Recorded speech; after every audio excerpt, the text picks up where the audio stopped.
Hoy me da mucho gusto recibir en los estudios al doctor médico y cirujano especialista en salud pública, Alfredo García Sicavisa. Gracias, doctor García, por acompañarnos el día de hoy. Un analista frecuente acá en Conexión GT, pero que esta vez no vamos a hablar de política, sino que más bien vamos a centrarnos en su especialidad.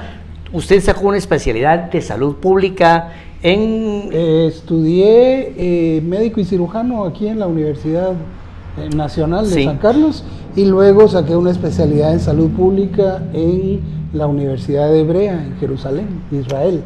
Bueno, doctor, bienvenido aquí a Conexión GT. Vamos a entrar de lleno al tema.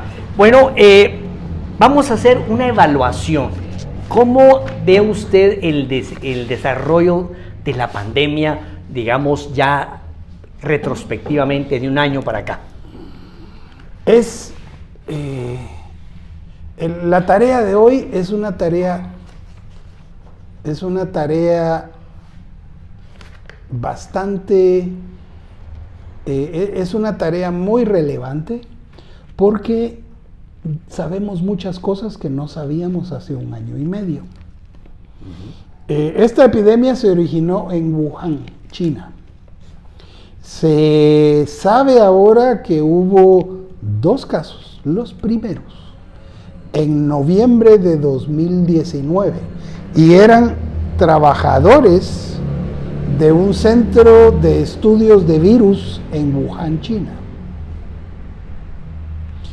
De ahí que hoy día se tiene más credibilidad en la hipótesis de que la epidemia se originó por el escape de un virus. Inicialmente, el año pasado, rebatieron mucho esta posibilidad de que hubiera sido el escape accidental de un virus de un laboratorio.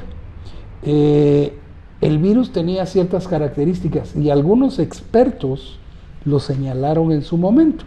Estamos hablando de abril del año pasado, abril de 2020, que señalaban de que era un virus genéticamente modificado. El doctor Jean-Luc Montagnier, premio Nobel de Medicina, que fue uno de los descubridores del virus del VIH, el virus de inmunodeficiencia humana, él señaló que este virus tenía todas las características en ciertos espacios de su componente genético. El doctor Montagnier señaló que habían 2 puntos anómalos, que parecía que esas secuencias estaban modificadas por la mano del hombre. Bueno, en fin, el virus se expandió por todo el mundo y llegó a Guatemala más o menos en marzo del año 2020. Inicialmente, aquí en Guatemala se tomaron medidas muy estrictas. Si usted ve las medidas que se tomaron en Guatemala, si se califican de 0 a 100, tomamos medidas que son calificadas por la Universidad Johns Hopkins y el Centro de Estudios de COVID como medidas muy estrictas, porque Guatemala tiene un 90-95 de cumplimiento de medidas de contención del virus inicialmente. Estuvimos en cuarentena absoluta durante algunos días. Luego tuvimos toques de queda durante varias semanas, empezando a las 4 de la tarde. Luego tuvimos cierre total de mercados, comercios, centros comerciales, cines, escuelas, universidades, colegios, lugares de trabajo, cierre total. Y entonces, licenciado Show, usted se dará cuenta que Guatemala tomó medidas, cerró las fronteras, se cerraron las fronteras, y los únicos que podían ingresar eran guatemaltecos. Se cerró el aeropuerto durante 2 meses. No hubo vuelos ni de salida ni de entrada al país. Eso permitió la contención de la epidemia inicialmente. Luego comenzaron a dispararse los casos. Es un virus muy difícil de contener y es un virus que se ha tenido relativo éxito en Guatemala en su contención. Si nos comparamos con países latinoamericanos, con otros países latinoamericanos, incluso países de ingresos mucho más altos que Guatemala, la contención inicial del virus hasta la fecha ha sido para Guatemala relativamente exitosa. Claro, tenemos ahora los últimos datos, arriba de 9,000 muertes por COVID. El nombre completo del virus es SARS-CoV-19, SARS-CoV-2, pero el virus, por ejemplo, en un país casi desarrollado como Chile, causó que tiene una población similar a la de Guatemala. En Chile causó 4 veces más Ahora, muertes. nosotros pensamos acá que Guatemala ha estado relegada en el tema de la contención y la lucha en contra del COVID, pero estos datos que usted me está dando, doctor, aquí vemos que comparados con Chile, Guatemala tuvo mejores medidas y más éxito. Guatemala tuvo mejores medidas, pero también al inicio, durante toda la pandemia. La gran ventaja que tenemos en Guatemala y es lo que se llama en términos de salud pública el bono demográfico. Bueno, sobre el bono demográfico, usted quisiera que entráramos a analizar antes de entrar a analizar el bono demográfico, que entremos a analizar las gráficas que usted me envió anteriormente para poder explicar esto. Claro que sí. Bueno, vamos a ver. Según esta gráfica, que es la gráfica número 1 que vamos a ver en pantalla, dice datos confirmados de COVID-19. Empezamos de marzo 2020 hasta junio 2021. Esta es la número 1. Ahora la vamos a tener en pantalla. ¿Sería usted tan amable de explicarla? Esos son los casos confirmados de COVID en Guatemala. En Guatemala. Por día. A ver. Y usted puede ver en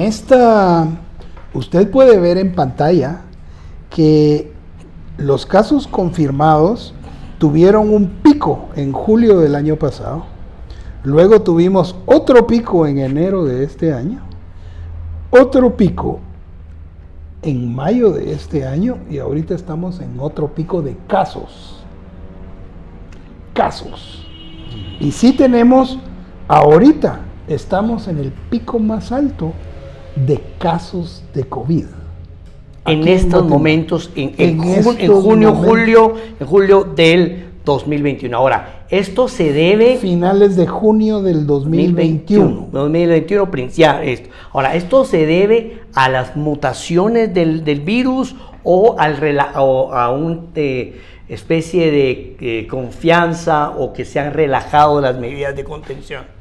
Creo yo que es una combinación de ambas. Tenemos nuevas variantes más infecciosas del virus, pero también tenemos relajación en las medidas de contención. ¿Y eso es una responsabilidad del gobierno, de los ciudadanos, de ambos? En general creo yo que es responsabilidad personal. Todos tenemos derecho a la salud, pero eso conlleva la responsabilidad de cuidar de sí mismo. Todos tenemos derecho y responsabilidad. Y podemos ver en la gráfica 2 que es el número de muertes por día.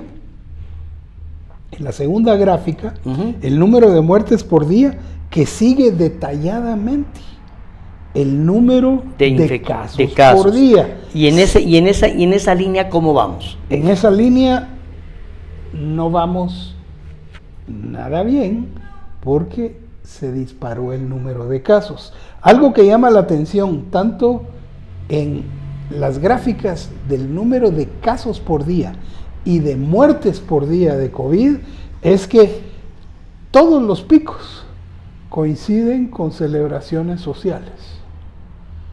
El 1 de noviembre, las fiestas de fin de año, las fiestas de Navidad y de Año Nuevo, Semana Santa, el Día de la Madre y ahora el Día del Padre. Entonces se observa que la relajación en la observación de la población de las medidas básicas ha ido en incremento. No he dejado de notar en mis redes sociales de amigos y conocidos el que asisten a fiestas o asisten a reuniones. Hubo una amiga que le dio COVID, afortunadamente un cuadro muy leve, y ella dijo, pero si yo lo único que había hecho era ir a una reunión donde hubo unas 50 personas, y sin darse cuenta que una reunión de 50 personas en las actuales circunstancias de la pandemia es como estar uno a la orilla en la cornisa de un edificio de 6 pisos. Uno da un pasito en falso y se cae y se muere, o queda uno seriamente lesionado. Es bien importante el utilizar mascarilla. Mejor si es mascarilla doble, mejor si es una mascarilla KN95 o en su defecto una mascarilla quirúrgica. Mantener una distancia de 1,5 metros y luego evitar las aglomeraciones. Evitar las aglomeraciones todo lo que se pueda. El utilizar alcohol gel, el lavado de manos y por supuesto, esto habrá que hacerlo mientras no tengamos suficiente número de la población vacunada. Ahora, ahí llegamos a otro, ¿qué nos explica la gráfica número 3? La gráfica número 3 habla del índice de qué tan estrictas fueron las medidas que tomó el gobierno de Guatemala. Y si nos damos cuenta, casi llegaron al 100%. Se cerró fronteras, se cerró aeropuertos, se cerraron escuelas, universidades, lugares de trabajo, centros comerciales. Inicialmente estuvimos en una etapa de contención que impidió, o mejor bien dicho, que frenó el ascenso abrupto en el número de casos y en el número de muertos. Hubo una declinación. Se pensaba que para fines, los primeros, yo recuerdo, y yo estudié mucho, se vaticinaba en marzo del año 2020 que para noviembre del año 2020 iban a haber 20 o 30 mil muertos en Guatemala. Sin embargo, hoy, a finales del mes de junio de 2021, no hemos apenas, y muy lamentablemente, hemos alcanzado 9,000 defunciones por COVID. 9,000. Eso es poco considerando la proyección que se tenía. Eso es poco considerando la proyección que se tenía. Y es poco en relación a la población de Guatemala y en relación a otros países de América Latina. Bueno, aquí viene una pregunta que también le platicamos fuera de cámara, y es que en una gráfica que yo le compartí a usted y que fue lo que motivó esta entrevista, le decía cómo es posible que países como Costa Rica tienen más gente vacunada que nosotros, pero tienen más defunciones, ¿verdad? Y nosotros no tenemos menos vacunación, pero tenemos menos defunciones. Entonces ahí entra el tema de la pirámide poblacional. Claro, Guatemala, como vemos en la gráfica número 4, Guatemala tiene una pirámide poblacional de base ancha. ¿Qué quiere decir esto? La gran mayoría de la población de Guatemala es menor de 18 años. Y si vemos el porcentaje de la población arriba de los 60 años, a duras penas estamos hablando del 5% de la población. En otros países, este segmento de la población es del 20, o del 22, o del 18%. Son poblaciones más envejecidas. Guatemala, en cambio, todavía somos un país donde hay muchos niños. Los niños no se infectan. ¿Por qué? Porque sus pulmones no tienen, y en general sus células receptoras al COVID no tienen los espacios donde el virus puede penetrar. Eso es en niños y en jóvenes. He ahí por qué a nivel mundial el COVID ha atacado a poblaciones mayores de 60 años, que somos, digo somos porque yo me incluyo en ese grupo, somos las personas más lábiles y que tenemos la mayor posibilidad de que el virus nos ataque. Bueno, te dice acá que Guatemala tiene una población estimada de 16 millones. Las muertes totales por COVID al 24/6 del 21, ¿verdad? Son 8.845. Eso implica al 0.06% de muertes. Sin embargo, Costa Rica, que tiene una población de 5 millones, ha tenido 4.567 personas fallecidas, pero implica un 0.9%, ¿verdad? Y así nos vamos nosotros a pensar que la base poblacional influye mucho, pero Costa Rica tiene supuestamente un nivel de salud más alto, un mejor sistema de salud, y aún así su porcentaje de defunciones es mayor. ¿También ahí interviene el tema de la edad? Sí, interviene el tema de la edad. Tenemos población, digamos que por su edad tienen un cierto grado de inmunidad a la infección, pero también Costa Rica es un país que depende mucho del turismo. O sea, ahí hay un factor económico donde las medidas de contención no fueron tan estrictas. Como aquí en Guatemala. En favor de mantener la economía a flote, abrieron las fronteras, eso sí es cierto. Abrieron las fronteras y no tuvieron medidas de contención tan severas. Sin embargo, de aquí en adelante la situación va a cambiar y eso ya depende de la vacunación. Ahora, vamos a ver una cosa, doctor. Hablemos de la vacunación. La gente que nos está escuchando hoy por la radio 106.1, que nos ve en el canal 40, en 95 de cable, en los canales Claro, o que nos ve en cualquier canal de cable, ¿verdad? Se va a preguntar, bueno, ¿y qué dice el doctor García Sicavisa con respecto a la vacunación?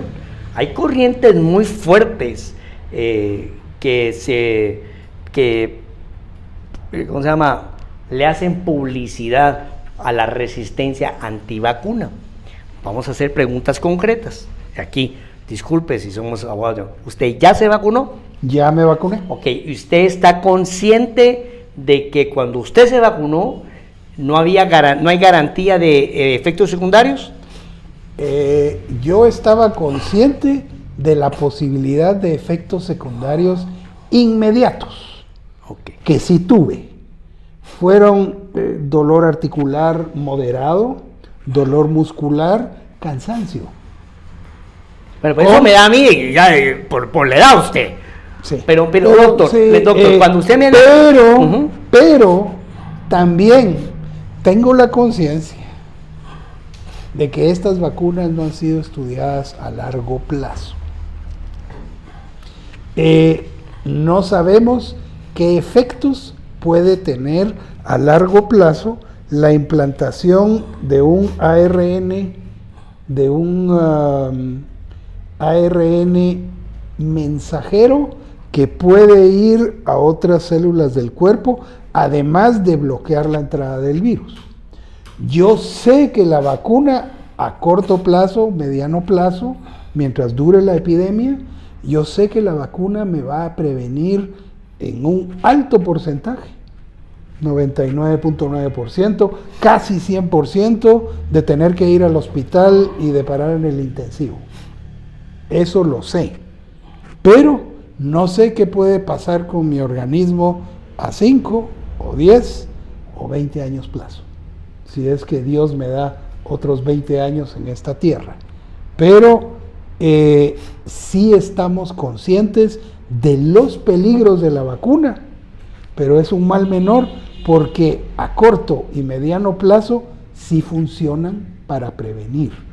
Países que ya han logrado el 60% de vacunación, Israel. Hay un pico de nuevos casos, porque aparecieron las nuevas variantes y muy poquitas hospitalizaciones. Esa es una pregunta que tiene la gente y estoy seguro que los que nos ven en este momento se le están haciendo. Bueno, ¿el COVID tiene cura? No tiene cura. ¿Y entonces cómo se recupera la gente? La gente se recupera por sus pistolas. A ver, explíqueme eso. La gente normalmente, a ver, estimado licenciado Show, ¿cuántas gripes le han dado a usted en su vida? Toda la vida me dan un montón de gripes. Normalmente a uno le dan 2 o 3 gripes por año. ¿Qué hace el cuerpo? El cuerpo organiza sus defensas. Los anticuerpos atacan a los organismos extraños, luego llegan las células de defensa del organismo, los glóbulos blancos, atacan a los cuerpos extraños, sean bacterias, virus, cualquier cosa. Entonces, si vemos, el organismo en general tiene la fuerza para repeler una invasión de un virus y por eso no nos morimos de una gripe. Es más, la gente se recupera de una encefalitis, de una meningitis viral. Yo tuve una vez una infección cuando era joven, hoy no creo resistirla, pero a mí me dio una infección gastrointestinal con un bicho espantoso y lo pasé así nada más. En lo que esperaba que lo identificaran y tomar el antibiótico, me curé yo solo, pero estuve grave. O sea, los virus viven en nosotros. Ahora, la doctora Barrientos, una conocida médico salvadoreña, dice, y ahí confirmando un poquito lo que usted dice, que este tema de las nuevas cepas es un poquito cuestionable. Usted afirmó que un premio Nobel, el doctor Jean-Luc Montagnier, explicó que este virus era un virus que por sus características podría ser señalado como un virus de diseño. Exacto. Ok, entonces, si este virus es un virus de diseño, la doctora Barrientos afirma que por ejemplo, que eso de que el virus está mutando es un poco cuestionable, porque el virus del H1N1 no está cambiando. El SARS pasaron 7 años hasta que se convirtió en MERS, y así. Entonces, no se ve una mutación del HB. Entonces la pregunta es, ¿será que estas mutaciones también son mutaciones de diseño? Y si es así, ¿para qué?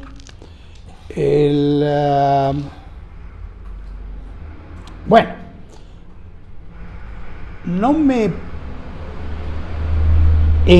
como científico, yo no me puedo aventurar a decir no hay nuevas cepas, porque sí han encontrado nuevas cepas. 99% son iguales al virus original y hay un pequeño cambio que la hace más eficiente. porque los virus mutan, se modifican todo el tiempo en base a las circunstancias. Entonces, el virus es un parásito. El virus brinca de persona a persona. A veces utiliza un mosquito, como el dengue. Otras veces la saliva, el esputo, la sangre, como el virus de inmunodeficiencia humana, el que provoca el SIDA. Entonces, el virus utiliza algún mecanismo para penetrar al organismo y se va volviendo más eficiente con el tiempo. Con el tiempo. Con el tiempo. Esto puede haber pasado. En Guatemala ahorita tenemos alrededor, en casos acumulados, alrededor de 350,000 casos. No tengo el dato exacto en mente. Creemos que esa cifra se debe de multiplicar por 10. De personas que han tenido... Que ya tuvieron coronavirus. Que ni se dieron cuenta. Que ni se dieron cuenta o que les pasó como una leve gripe. Entonces, supongamos que ya tenemos 3 millones y medio de personas que ya tuvieron esta gripe. Todavía no hemos llegado al grado de inmunidad de rebaño. Cuando lleguemos a inmunidad de rebaño, el virus ya no va a poder transmitirse de persona a persona. Se acabó. El virus se acabó. Y entonces va a pasar lo que pasó en la epidemia de influenza mal llamada española de 1919. Esa epidemia desapareció. Y el virus, ahorita, a posteriori, lo están analizando, qué virus fue, y ya lo identificaron, etcétera, etcétera. Pero esa epidemia desapareció cuando la mayoría de la población se contagió. Que se tenía que morir, pero... Y aquí en Guatemala, en un país de 2 millones de habitantes, se murieron entre 50 y 100,000 personas. Ahora, una pregunta, cabrón. Sí, cuando yo le pregunté, ¿el coronavirus tiene cura? Usted me dice, no. Y me explica que es el cuerpo es el que busca su inmunización. Voy como usted sabe, doctor, que nosotros trabajamos mucho en la distribución de la revista C4, que por cierto ya está saliendo la nueva edición, y vamos al interior, y yo me doy cuenta que lugares como San Pedro de la Laguna, San Marcos, Panajachel un poquito menos, pero muchos no hay uso de mascarillas. Recientemente estuve en la aldea del Jocotío, vía Canales, y si vi 5 gente con mascarilla, fue mucho. Y entonces cuando yo les pregunto a las personas, mire ustedes, pero no me dicen. Aquí cuando está medio enfermita, la gente se siente jengibre, limón, y se hacen sus tratamientos naturales.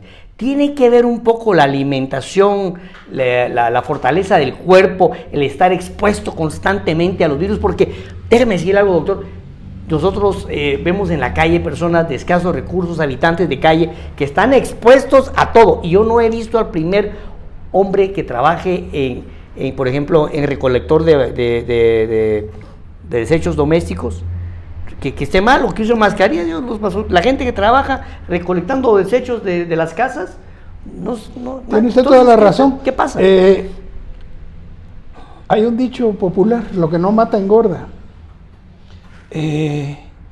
Y realmente las personas que tienen una persona bien alimentada, que ha estado expuesta a muchos gérmenes, es una persona que va a tener un sistema inmune más fuerte. Un sistema inmune fuerte. Un sistema inmune que va a evitar esto. Además, si vemos que este es un virus que tiene predilección por las personas adultas y de la tercera edad, entonces lo que tenemos es que en un país joven, de gente expuesta a muchos microorganismos, virus, parásitos, bacterias, de todo, y que estén en aceptable condición física, van a tener un sistema inmune muy robusto. Y que pueden habitar. Sí. Ahora mire, hay una situación que viene de la mano de la pandemia, y es el miedo. La gente tiene mucho miedo, y aquí es donde entra el tema de las vacunas. Así que hablemos. He llamado a esta epidemia la panicodemia. Porque desafortunadamente los medios de comunicación social han caído en el amarillismo y entonces reportan las cosas más... le echan más salsa a los tacos. Le echan más salsa a los tacos, desafortunadamente es una buena manera de ponerlo. Vacunas ayudan. Vacunar a las personas de tercera edad y aquellos arriba de 50 años, como por supuesto vacunar primero a todos los que trabajan en atención de primera línea, y luego a las personas de tercera edad, y luego a las personas mayores de 50 años, de 40, y después, cuando hayan suficientes vacunas, a las personas de 18 años. Desafortunadamente Guatemala se metió en la cola COVAX, que es un mecanismo administrado por la Organización Mundial de la Salud, que hizo COVAX, hizo todo lo posible por conseguir vacunas, pero las vacunas están retrasadas en todo el mundo. O sea, con esto me quiere decir de que, si bien es cierto, Guatemala tiene el dinero para comprar las vacunas, no hay existencia. Están atrasadísimos. ¿Y por qué? Porque Estados Unidos y Europa compraron todas las vacunas inicialmente. Y entonces ellos ya están vacunando a toda su población, pagaron precios de oro. Estados Unidos invirtió $15,000 millones en la compra de las vacunas que utilizaron en Estados Unidos. Ellos ya van llegando a vacunar al 52-53% de su población, lo cual es un éxito para un país de esa dimensión. Luego China, que tiene varias vacunas desarrolladas, China también ya vacunó casi al 80% de su población, por lo menos con una dosis, y van para la segunda dosis y van a hacerlo, igual que Estados Unidos. Sin embargo, Guatemala no puede comprar vacunas a China por razones políticas. Guatemala tiene relaciones con Taiwán y ni a China ni a Cuba. Guatemala podría comprar las vacunas en Cuba. Otra cosa que se podría hacer es permitir la libre importación de vacunas. De eso ya empezamos a buscar un poquito de tema político aquí. Pero y tiene permitir la libre importación de vacunas. En Estados Unidos estaban vacunando en supermercados, estaban vacunando en farmacias privadas, en Walgreens, en Walmart. En Israel vacunan en las discotecas. Sí, entonces, pero Israel tiene un sistema de salud pública muy robusto. Israel tiene una cobertura, el IGS de Israel tiene una cobertura de 99.9% de la población. Así es. El Kupat Holim, que es el IGS de Israel. Pero básicamente vamos a salir de esta con las vacunas para los mayores de 50 años y vamos a salir de esta guardando ciertas medidas precautorias para la gente más joven y mantenerse en buenas condiciones. Aquí en Guatemala han habido desafortunadamente decesos de personas menores de 60 años porque están muy gorditos o son diabéticos o son hipertensos cuando no deberían. Bueno, doctor, así que la reflexión es interesante sobre esto. Hay que contener la pandemia con medidas preventivas, usar las mascarillas, lavado de manos, una distancia, no reunirse en aglomeraciones de personas en las cuales uno se expone. Y bonita, interesante la explicación con respecto al acceso a la vacunación, ¿verdad? Y un llamado, por supuesto, público, al cual me uno, que hace el doctor Sicavisa, al presidente de la República, a las autoridades de salud, para que abran la importación de vacunas, porque al menos en mi caso, tengo conocimiento de 2 o 3 empresarios grandes que han querido traer vacunas, ni siquiera para vender, fíjese doctor, para colaborarle, para poder asegurar la salud de sus empleados y no lo ha logrado. Así que muchísimas gracias, doctor Sicavisa, muy amable por su